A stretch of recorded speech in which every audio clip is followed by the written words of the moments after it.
আল্লাহর যদি খুশি করতে হয়, আল্লাহর সন্তুষ্টির সওয়াব চাই, তাহলে মুহাম্মদ রাসূলুল্লাহ সাল্লাল্লাহু আলাইহি ওয়াসাল্লাম তরিকা লাগবে। রাসূলুল্লাহ সাল্লাল্লাহু আলাইহি ওয়াসাল্লামের জীবনে, তার দীর্ঘ জীবনে 23 বছর নবুয়তি জীবনে লক্ষ লক্ষ সাহাবী লক্ষ লক্ষ বার তার দরবারে এসেছেন, কেউ কখনো তার কদমবুসি করেননি, পায়ে হাত দেননি, পায়ে হাত দিয়ে চুমু খাননি। আবু বকর, ওমর, ওসমান, আলী, হাসান, হুসেন, আশারে মুবাশশিরা লক্ষবার এসেছেন।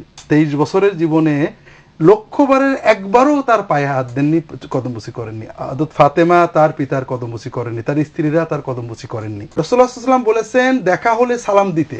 বাড়িতে যদি সন্তানেরা পিতামাতাকে সালাম দেয়, পিতামাতা সন্তানকে সালাম দেয়, স্বামী স্ত্রীকে, স্ত্রী স্বামীকে সালাম দেয়।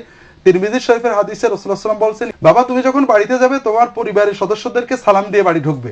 যদি কেউ বাড়িতে ঢুকতে সালাম দিয়ে ঢোকে, আসসালামু আলাইকুম বলে ঢোকে, তাহলে আল্লাহ তাআলা সালামের কারণে ওই বাড়িতে বরকত নাজিল করবেন।